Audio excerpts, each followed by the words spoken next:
이재명 후보는 조국 전 장관에 대해 잘못이 확인되면 충분히 책임을 져야 한다고 밝혔습니다. 앞서 조응천 의원도 중도층 마음을 얻으려면 조국의 강을 건너야 한다고 지적을 했는데요. 결국은 이 선거의 관건은 중도. 중도를 누가 마음을 얻느냐, 중도의 마음을 얻느냐인데 네. 그중에 예. 우리한테 주어진 과제 중에 큰 거는 결국은 조국의 강을 확실히 건넜냐. 다시 소환된 조국 사태, 대선에 어떤 영향을 줄까요? 이건 아까 이 의원님이 말씀하신 게 저는 정말 공감을 하는데 만약에 부동산 문제도 그렇고 조국 사태에 대해서도 그렇고 그때 당시에 비판을 조금이라도 했다면 혹은 약간 좀 유보적인 태도라도 보였다면 지금 하는 얘기들이 설득력이 있고 그 인정을 할 수가 있겠지만 야 내가 무슨 굉장히 그 지지도가 떨어지니까 갑작스럽게 조국을 소환한다든가 뭐 현 정부의 뭐 부동산 문제를 앞세운다든가 하는 것들이 얼마나 많이 설득력이 있을까라는 생각이 들고요. 또 하나는 모순적인 게 조국 사태, 조국 문제에 대해서는 뭐 작은 책임에 대해서도 다 책임을 져야 된다. 조국 장관은 이렇게 얘기를 하면서 정작 조국 수호대라는 그런 비난까지 받고 있는 그 열린민주당과는 뭐 합당을 하겠다 이렇게 얘기를 하니까 어떤 주장이 진실인 거냐, 어떤 주장이 맞는 거냐 이런 부분에 있어서 그 설득력이 떨어질 수밖에 없지 않느냐 그런 생각이 드네요. 네, 그 점에 대해서는 뭐 반박하지 않겠습니다. 반박하지 않겠습니다.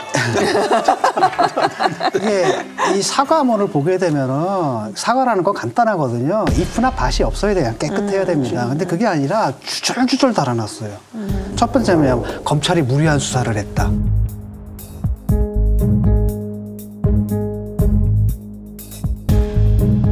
근데 실제로 그랬느냐? 아니거든요. 인권위에다 제소했잖아요. 정경심 교수에 대한 뭐 수사가 뭐 인권을 침해했다. 기각했죠. 그다음에 그 수사팀에 대한 감찰 들어갔죠. 무혐의 나왔잖아요. 그럼 타당했다는 겁니다. 법정에서 유죄 떨어졌죠. 그러면 그 수사 자체는 아무 문제가 없었고 잘한 수사라는 거예요. 그런데 갑자기 무리한 수사 뭐 이런 얘기를 하고 있고 두 번째는 뭐냐면 그들의 허물은 사소한 티끌이다.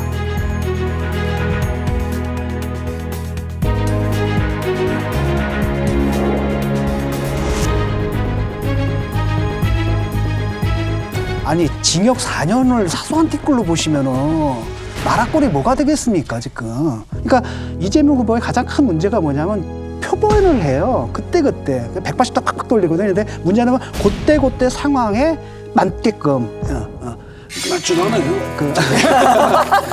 그러니까 그런 문제가 있기 때문에 진정성이라는 게 이제 없는 거고 이렇게 딱 보게 되면 아 또 잔머리 굴리네 이렇게 생각하는 거죠. 지난 4년, 5년 동안 저희가 무슨 얘기를 들었냐 하면 예를 들면 아 지금 이런 정책이 잘못돼 있지 않습니까? 이런 것들은 문제가 있네요 라고 얘기하면 그 강성 지지자들이나 이런 분들이 뭐라고 그러냐면 그래서 이명박은 박근혜는 뭐 항상 그런 샵을 붙여서 그런 식으로 공격을 해왔단 말이에요. 그러니까 어떤 사안에 대해서 이것이 잘된 것이냐 잘못된 것이냐 문제가 있느냐 없느냐가 아니라 그래서 이명박 박근혜는 그러니까 너는 우리 비판하니까 너는 이명박 박근혜 지지하는 거야?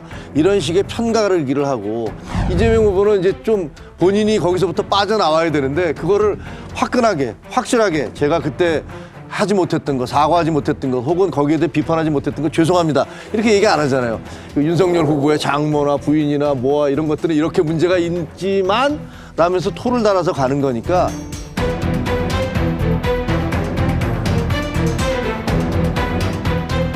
정말로 그 진정성이 의심받는다.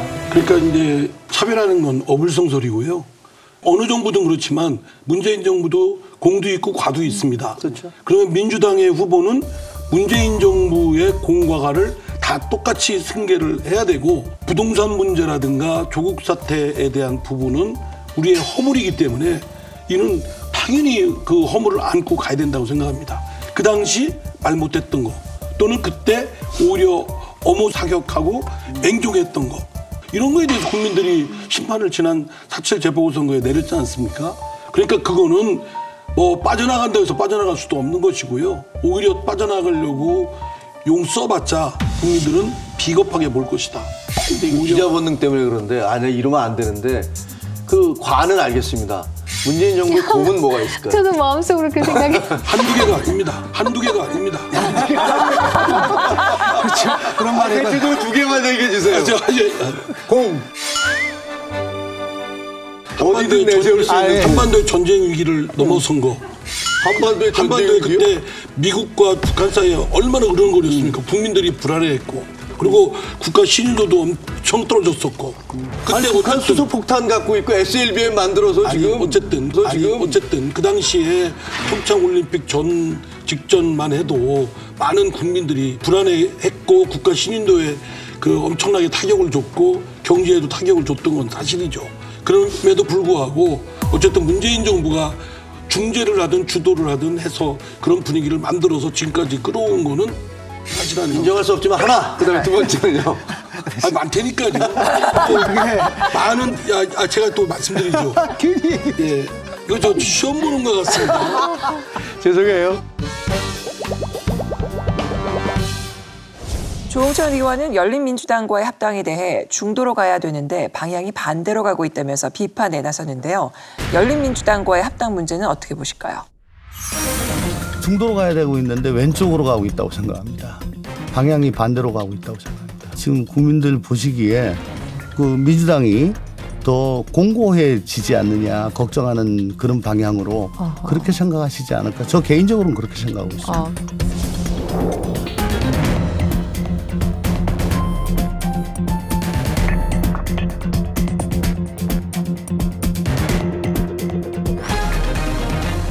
저는 반대입니다.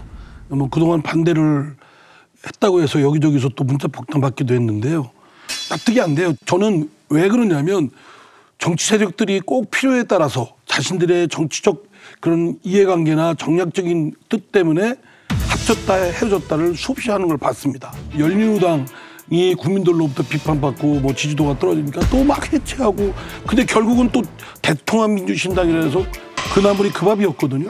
계속 그랬습니다. 아마 우리 당만 그런 게 아니라 국민의힘도 마찬가지죠.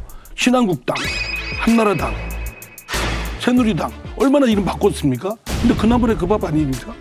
그런데 그런 어떤 대선을 앞두고 가만히 있다가 또 다시 합쳐야 됐다고, 특히 열린민주당하고 더불어민주당하고 합쳐야 된다는 그 명분에 대해서는 제가 더불어민주당 소속이면서도 너무 좀 무력감을 느끼는 겁니다. 물론 이제 논의의 시작이라고 합니다. 논의의 시작이지만 지금 대선 몇 개월 남겨놓지 않은 이 형국에 지금 그와 같은 중요한 문제를 툭 던져가지고 할 일인가라는 점에 대해서는 저는 반대 생각을 갖고 있습니다.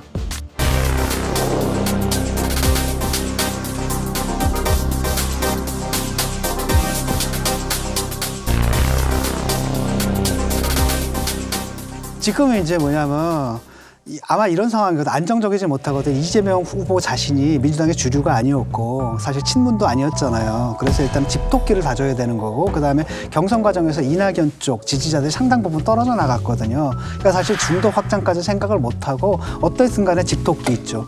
여기를 좀 다져야 된다라는 문제의식에서 그렇다면 쟤들이라도 갖다 붙이자 여기까지 생각을 하는 것 같고요. 우상호 의원 제가 이제 인터뷰를 했더니 그렇게 얘기를 하더라고요. 일단은 12월까지는 그 집토끼를 다지고 그다음에 1월달, 2월달부터 중도 확장으로 나가도 늦지 않다 이렇게 얘기를 하더라고요. 그래서 아마 이제 그런 발상 때문인 것 같은데, 근데 이제 후보는 지금 벌써 문재인 정권의 그 부동산 정책 비판하고 조국과 또 선을 그으려고 하고 벌써 이제 중도 확산으로 지금 나가고 있는데 타이밍이 안 맞으니까 서로 충돌해버리는 거죠, 지금 이게.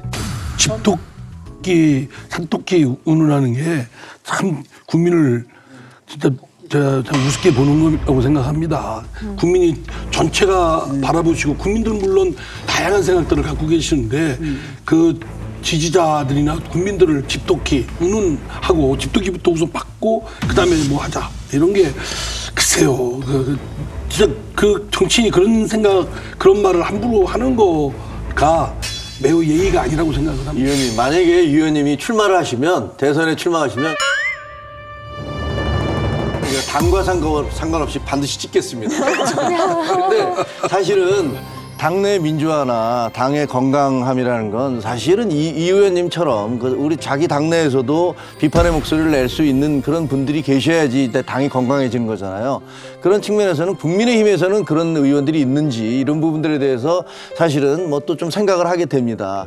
지금 이재명 후보가 뭔가 좀 대개혁 뭐 이러면서 선대위도 바꾸려고 하고 나름대로 이제 이미지 쇄신도 하고 파란 잠바도 안 입더라고요.